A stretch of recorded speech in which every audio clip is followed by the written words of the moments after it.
Andres, there was something else that you caught in the news, right? Something about the Minister of Education that they had plans on assessment. What was going on?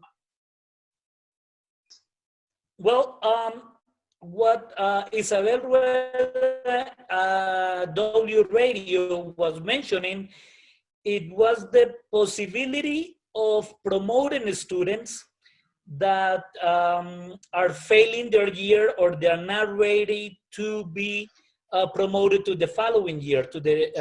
We heard about Spain, we heard about Italy, how they're doing, but we have to take into account that Europe, as well as calendar B schools, we are about to the end of the school year, right?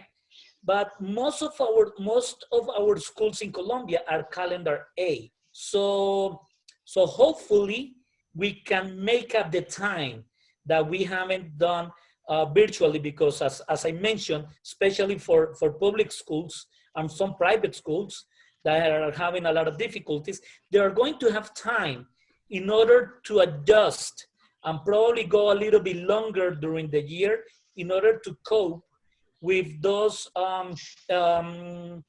achievements that they haven't done or that they are working right now in the online. So I really don't know if kids are going to be promoted this year with the lack of knowledge. I hope that we go back to school soon so that we can cover all those topics that we need to cover. Cesar, now, what do you want to do? You want to go back, or you want to go back to working? You want to go back to the normal, or do you like the way things are now that it's working out for you? Well, it's working out, Andy, but we really miss the kids. We really miss the interaction. And let me put it this way: our 11th graders, they are about to finish their whole program. I will really love to have them at school and not going to college, having not having the opportunity of sharing with the rest of the students of the school.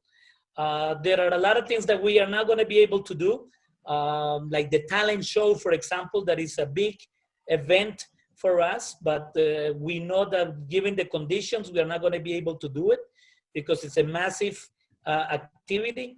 But I would like to have the kids back at school.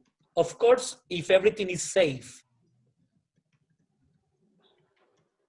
Of course. Yeah, I mean, and I think it's going to take a while to get to that. I know that the government just recently announced that we're going to extend the quarantine from the end of this month. According to the Minister of Education, the schools are closed until May 31st. So we are not going to have any students or teachers in our schools until June 1st. So I think, I mean, we closed schools the middle of March. So it's 2 months and a half. I think it's a pretty good time to see how all of this is developing and to see if it's safe or not to go back to classes or not. So May, we are going to have some data in order to take the right decisions, to go back to classes or to keep the kids at home. Final thoughts for Cesar. Cesar, I want you, based on your experience, I would like you to give a word out to the educators that are out there, whether they're private or whether they're in the public sector, including the actual government. What advice would you give other people that are in the same business as you to tackle the possible problems that they might have due to this worldwide crisis? Thank you, Andres. Well, first of all, to tell them that I understand and I know that it's not easy, but it's not impossible either. And once we start, everything start to work. My advice to them is that please don't go back to topics. There was a big change in the last 10, 15 years from topics to abilities and competences. And we must keep in mind that that's what we're doing. We're giving students tools in order to be ready for whatever comes in the future in their lives. So that will be my advice. My advice to parents is to be patient. Teachers are learning, students are learning, and they're going to learn as well. So to be patient.